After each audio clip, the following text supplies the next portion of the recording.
But it also determines too the tax rate. Not the assessed value, but the tax rate can also increase as well based on what your local governments are determining in their voting, like the schools, the roads, all those things. Anytime they're figuring out ways to make the budget work out, they always, the first thing that gets brought up is how can we raise taxes, right? How can we bring in more tax money to do that? And so if they change the tax rate, that also can have an impact on it, right? Where it's like, even if your homes, like let's say your home's value did.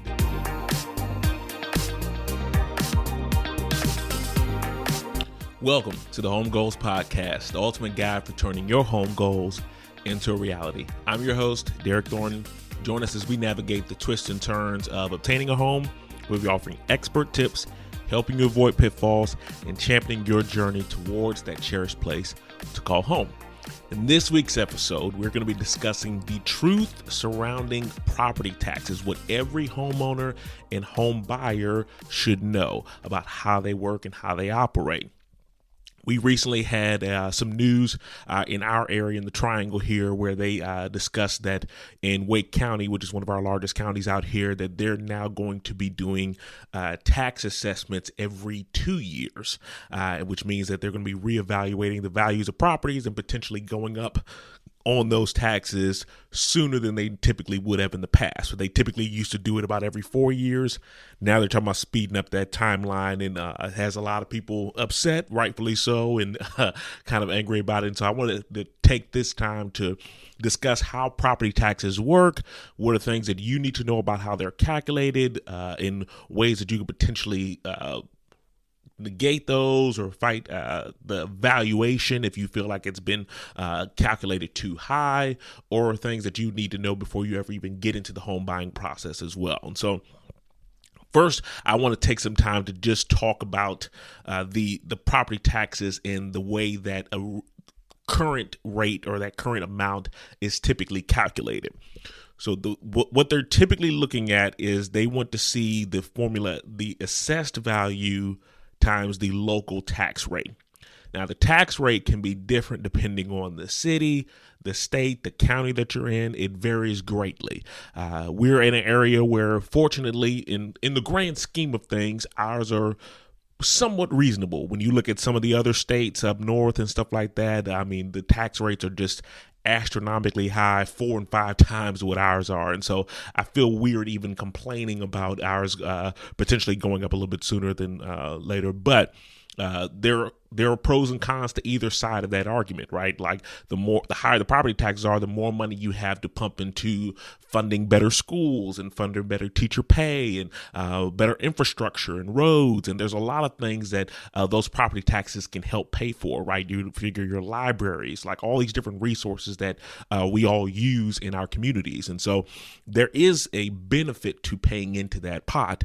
But obviously, you also want to keep that down as well, because it can have dramatic impacts on housing affordability and people's opportunity to be able to keep homes that they've inherited or that they've received as well. And so I wanted to take time to talk about how those are typically determined or figured out, right? So the tax rate is typically set, and that could change from year to year too as well. That's oftentimes a big hot button issue that you'll see a lot of times, and being brought up in different bills or in local Congress or municipalities, or looking at the rates and figuring out ways that they can change that, ways that they can make it a little more even or advantageous for their constituents and for the people who are in that area. And so in our area, our tax rate is typically split up between the city and the county. Right. And so I'm just going to kind of give you some random numbers just to give you an idea of how it typically works. Right. And so in Raleigh, where I live, we have a portion that goes to the city and a portion that goes to the county.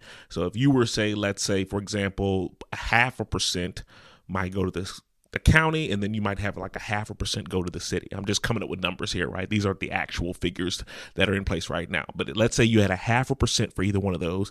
That would mean that the total tax rate would be 1% in that particular area or in that city that you live.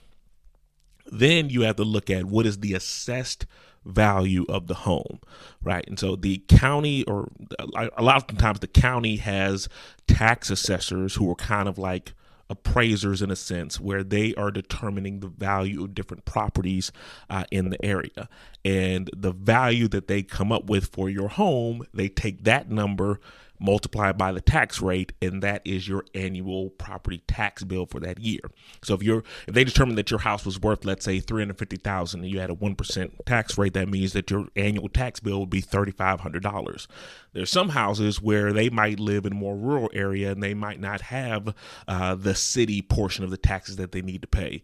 In their case, they kind of get off a little bit better. They may not get all the advantages or the resources of living under the city limits, but they get a lower tax rate as a result, right? And so they might have to only pay that 0.5% in that example that we just displayed, right? And so that's how they're typically determining the value, right? And when you're looking at the value of what a home is, there's usually like three different types of value. Where you have the assessed value, which is usually what the tax rate is based off of. So that's the county tax assessor's value. You have the appraised value, and then you have the market value. So the assessed value is oftentimes going to be the most inaccurate, or the one that has the least amount of information to go off of, because a lot of times when the tax assessor is determining your home's value, they haven't set foot inside your home. If they are measuring it, they're usually just going based solely off of the exterior of the home. Right. So they're just basing it off of the home's foundation. And so if that home has let's say, for example, a 2-story foyer, that foyer area is just empty air. There's empty space. There's not actual living area in your home, but they may not be able to take that into consideration because they're only going off of the outside. So a lot of times you'll see the square footage in the tax records is inaccurate based on what it actually is in real life. Right. And so that's one thing that you also have to consider, is that they can't get inside to measure the actual home. Also, on top of that, they haven't seen the condition of the home. They haven't seen if you've done any updates or made changes or anything like that. They haven't seen any of that. They're going based solely off of the general market in the general area, right? And so that's how the county tax assessor typically determines value, just based on sales. They're saying like, hey, this is a 3-bedroom ranch home in this area. A 3-bedroom ranch home down the street sold for this price. I have no way of knowing what the inside of that one looks like, but I'm just guessing based off of the other things. If all things are considered equal, here's my general estimate on what I believe that home is worth. And that's how they come up with the tax value. So that's the assessment. The appraised value is a little bit more accurate, because that's one where the appraiser will often visit the home in person, measure it, look at all the upgrades, consider everything in the area. That's typically all they focus on, is determining value. So they will determine what they believe their best guess is, but they often have a lot more information to go off of. They take things into consideration that a tax assessor may not, right? Like, for example, let's say it has all the same upgrades and everything that another house would have, but let's say it backs up to a main road, or let's say it has a really steep driveway. Like, there's the things that most other people wouldn't take into consideration that an appraiser may, or they may see like, hey, that house down the street, it was a special circumstance, right? It wasn't a traditional sale, and they may not take that into consideration when they're determining value. So that's the appraised value, is oftentimes more accurate. The market value is what a ready, willing, and able buyer will pay for it in an open and fair market, right? So the market value is what a buyer out there is willing to pay for that home. Appraised value, you can look at appraised value all day long, and it really doesn't mean anything unless you're trying to get like a refinance or a home equity line of credit. Your appraised value essentially doesn't really mean much of anything, because the market value is what your home is truly and honestly worth, right? If an appraiser says this house is worth $500,000, but you can't get an offer higher than $450,000, then that's what your home is worth, right? The market is the best and the truest, most accurate indicator of what your home is actually worth. But a lot of times you don't have the ability to be able to tell what the market value is unless you're actually on the market. And so when you're trying to look at all those different options out there, the appraised value is usually the most accurate way to get a feel for it. But I just wanted to point out that there's a difference between the appraised and the market versus the assessed value that the the county tax assessor is working off of. Now, when you're looking at why these figures can often go up, obviously most of the time, except in rare circumstances like with the Great Recession and stuff, but more times than not, houses are usually continuing to increase in value. It's very rare that you're going to see that house drop in value significantly or anything like that, but they're usually going up in value, which means anytime the tax values are reassessed, it's a high likelihood that the property tax bill is likely going to increase as well, right along with it, right? It hedges for inflation and for property values and everything going up. Now, on average, they usually have rules in place that say that you can't go any longer than about 8 years without having a new tax assessment done. In my county, in Wake County, we've been doing ours for every about 4 years. And like I said in the beginning of this podcast, they've now ramped that up to now saying like, hey, we're going to start doing it every 2 years. This is something that most people didn't really track because in past years, it was a very gradual increase. It wasn't until this most recent one where we had that huge market explosion after the pandemic that people noticed these like drastic increases in their property values going up, and then subsequently their tax bill going up as well. And so that's one thing that you definitely have to track and keep in mind is that the more often they do these assessments, the more often your tax bill is likely to change. We don't know for certain how much or how little or what it may be, but that's one thing that we do need to keep in mind, and one reason why a lot of people are upset or angry with it. But it also determines, too, the tax rate, not the assessed value, but the tax rate can also increase as well based on what your local governments are determining in their voting, like the schools, the roads, all those things. Anytime they're figuring out ways to make the budget work out, they always the first thing that gets brought up is how can we raise taxes, right? How can we bring in more tax money to do that? And so if they change the tax rate, that also can have an impact on it, right? Where it's like even if your homes, like let's say your home's value did decrease from the last time they did this assessment, if the rate goes up, that basically negates whatever that change was. And so that's another important thing that you have to keep in mind, and reasons why you need to make sure that you are well versed on what is being voted on, what bills are at stake, what things are being brought to the table of all these different county representatives and people who are making these decisions, right? You need to make sure that your voice is heard and that you understand that. So when you're going to the polls and voting, you understand who is putting these decisions in place and making sure that you're doing everything you can to put the best person in that position, right? We oftentimes are so focused on the big ticket ones, the president or the governor's race and stuff like that, but we neglect a lot of the smaller positions that have a very real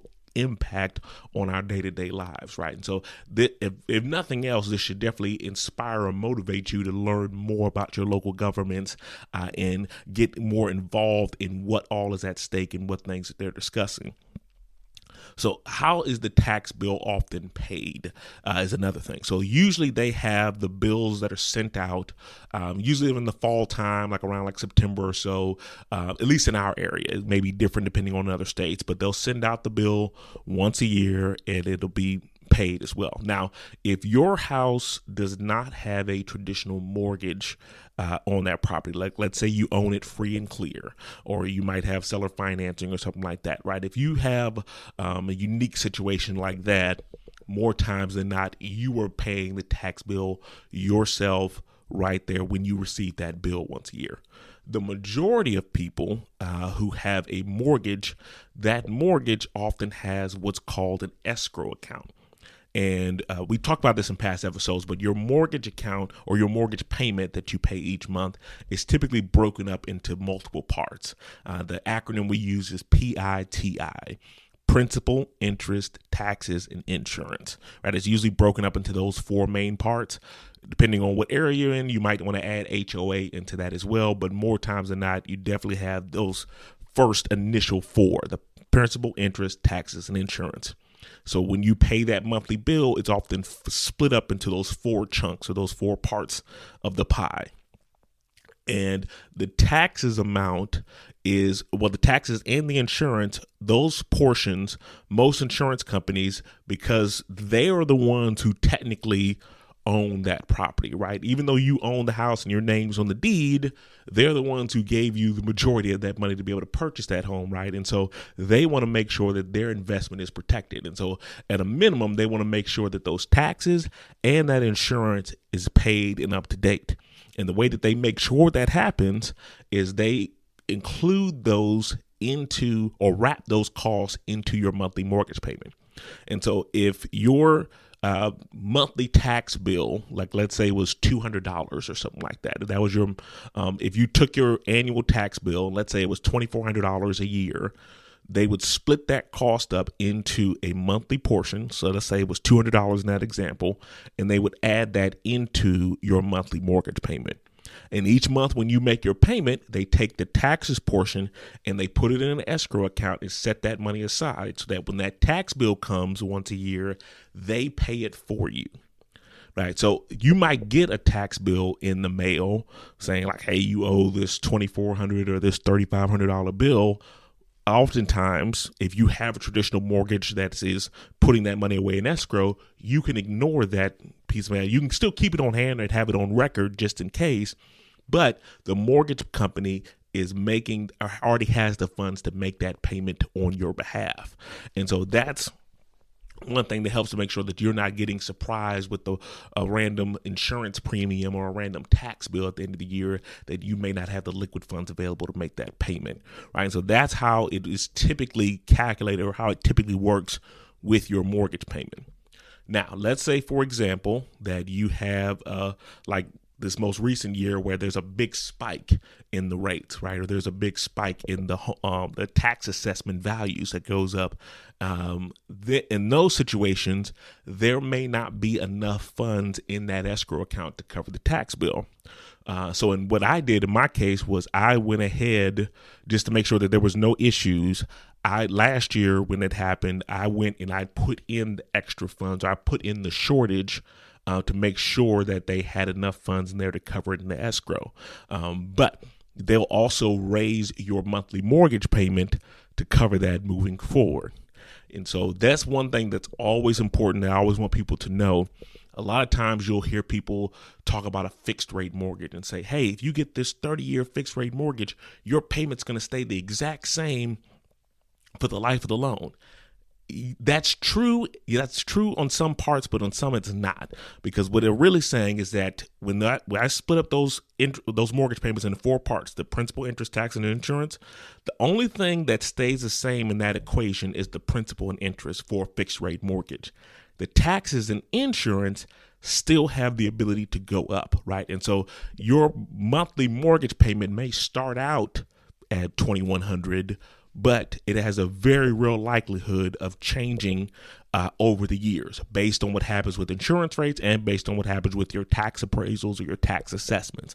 And so I don't ever want you to walk into a situation where you purchase a home and think that your mortgage payment is going to stay the exact same the entire time you're in that home. Those factors are always going to be changing, and they ebb and flow based on what's happening in the marketplace, right? So just keep that in mind when you're trying to figure it. Now, if you get to a point where you're saying, hey, I think that the amount that they are saying that my home is worth is more than it actually is, right? And let's say you want to dispute that tax assessment or that tax value for your property, you have every right to do that.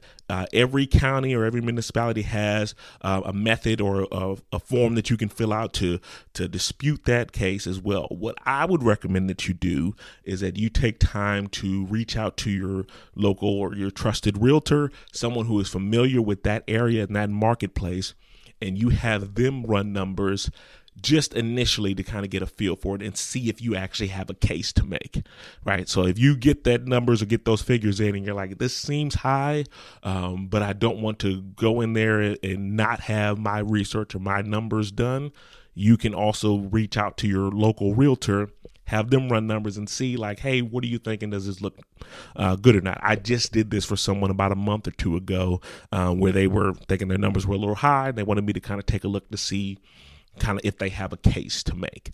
I will say in my county, when they did the most recent ones, believe it or not, the assessments were actually pretty on par with what the homes were worth, right? There wasn't a big case or a huge case that I could find to make saying these values are off or these don't make any sense. I can't see where they got these numbers from. Especially if you're in a neighborhood or in a community where there's a ton of houses that are selling nearby, right? If you're in a rural area or you have a very unique house or something like that, those are situations where it definitely could be more advantageous for you. You could have more ammunition in kind of making sure that you dispute that value if it's a unique property that's a little difficult for you to price or figure out. The other thing you have to be careful of too is that you could end up, and there's stories of people who have done this where they disputed that assessed value, and then once they did a little bit more digging and once the county reevaluated, they ended up increasing their tax bill even more, right? They found out that, we didn't realize you had this old extra space under here, or we didn't realize that you had this unfinished basement, or we didn't realize all this and whatever, and they actually ended up increasing it even more. And so you have to be very careful when it comes to disputing a tax bill, because you could end up hurting yourself even more.